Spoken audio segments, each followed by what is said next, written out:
Hello friends, आज की current affair में हम हाजिर हो चुके हैं। आज है आपकी 14 नवंबर। तो 14 नवंबर के जो मोस्ट इंपॉर्टेंट करंट अफेयर के क्वेश्चन आंसर्स होंगे उन्हें हम कराएंगे। ठीक है, तो जिसमें हमारा पहला क्वेश्चन ही है कि राष्ट्रीय सांख्यिकी कार्यालय, जो राष्ट्रीय सांख्यिकी कार्यालय है एनएसओ के आंकड़ों के अनुसार अक्टूबर 2025 में भारत की खुदरा मुद्रास्फीति क्या थी, जो 10 साल के निचले स्तर पर है। तो जो आपकी खुदरा मुद्रास्फीति थी वो आपकी 0.25% थी। ठीक है, आगे रहेगा आपका कि केंद्रीय मंत्रिमंडल ने 6 वर्षों के लिए कुल कितने परिव्यय के साथ एक नए निर्यात प्रोत्साहन मिशन ईपीएम को मंजूरी दी है।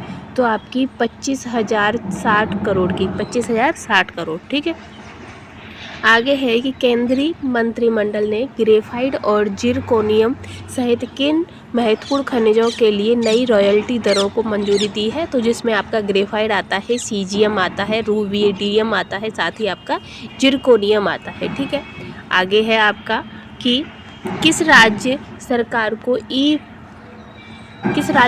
को ease of doing business reform action plan 2024 में टॉप अचीवर राज्य का दर्जा मिला है। तो टॉप अचीवर का जो है वो आपका हरियाणा को मिला है। ठीक है, इसके बाद है कि सरकार ने भौगोलिक संकेतों के जीआई टैग के लिए आवेदन शुल्क घटाकर कितनी राशि कर दी है। तो आपकी 5,000 से घटाकर 1,000 कर दी है। ठीक है, आगे है कि किस कंपनी की मूल कंपनियां विलियन ब्रेंस गैराज वेंचर्स बाजार के अपनी शुरुआत पर 80,000 करोड़ के बाजार पूंजीकरण के साथ भारत की सबसे मूल्यवान सूचीबद्ध ब्रोकर बन गई है। तो वो है आपकी ग्रो। क्या है? ग्रो। ठीक है, आगे है आपका कि जनजाति गौरव वर्ष किस आदिवासी नायक की 150वीं जयंती के उपलक्ष्य में मनाया जा रहा है। तो जो जनजाति गौरव है ये आपकी बिरसा मुंडा जो आदिवासी थे उनकी नायक की क्या कहते हैं 150वीं जयंती के उपलक्ष्य में मनाया जा रहा है। ठीक है, आगे है कि कौन सी राज्य सरकार सांप्रदायिक ध्रुवीकरण को रोकने के लिए गुजरात की तर्ज पर अशांत क्षेत्र अधिनियम लागू करने की योजना बना रही है। तो अशांत क्षेत्र योजना जो बनाने का योजना जो है वो आपकी राजस्थान बनाने की योजना बना रही है। ठीक है, आगे बढ़ेंगे तो आगे है आपका कि जर्मन वॉच द्वारा जारी जलवायु जोखिम सूचकांक CRI 2026 में चरम मौसम से सबसे अधिक प्रभावित देशों में भारत की रैंक कौन सी है। तो सबसे अधिक प्रभावित देशों में भारत की जो रैंक है वो 9वीं है। कौन सी है? 9वीं। ठीक है, आगे है कि भारतीय सेना द्वारा बामुनी गांव धुबरी में एक नया सैन्य अड्डा स्थापित किया जा रहा है जो किस देश की सीमा के पास है। तो वो आपके बांग्लादेश की सीमा के पास है। इसके बाद है कि 2027 में COP32 जलवायु परिवर्तन सम्मेलन के मेजबान के रूप में किस देश की पुष्टि की गई है।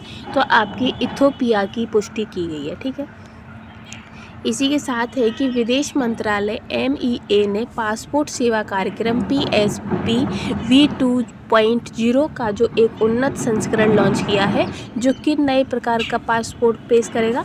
तो वो आपका ई-पासपोर्ट पेश करेगा। ठीक है, इसी के साथ है कि कौन सी प्रमुख अमेरिकी टैंक कंपनी आंध्र प्रदेश में 1 गीगावाट डेटा सेंटर स्थापित करने के लिए $15 बिलियन का निवेश कर रही है। तो वो है आपकी गूगल। ठीक है, इसी के साथ नेक्स्ट है कि ग्रामीण विकास के लिए विज्ञान और प्रौद्योगिकी के अनुप्रयोग के लिए जमनालाल बजाज पुरस्कार 2025 से किसे सम्मानित किया गया है।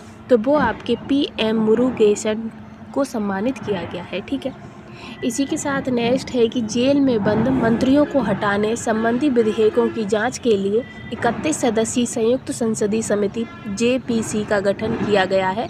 इसके अध्यक्ष के रूप में किसे नियुक्त किया गया है। तो अध्यक्ष के रूप में आपके अपराजिता सारंगी जो कि भाजपा सांसद हैं उनको नियुक्त किया गया है। इसी के साथ आज का हमारा शो विचार है कि शिक्षा पर किए गए निवेश का मुनाफा जीवन भर मिलता है। आज की मेहनत कल तुम्हें वो बनाएगी जिसका तुम आज सपना देखते हो। यानी कि अगर हम शिक्षा पर अपना टाइम वेस्ट नहीं करेंगे, हम शिक्षा पर अपना फोकस करते हैं, शिक्षा पर अपना समय निवेश करते हैं, तो उसका जो मुनाफा है, उसका जो प्रॉफिट है वो हमें सारी ज़िंदगी मिलेगा। क्योंकि आज की मेहनत ही हमें कल वो बनाएगी जो हम अभी सपना देख रहे हैं। ठीक है, तो ऐसे ही चैनल के साथ बने रहिएगा। Thanks for watching.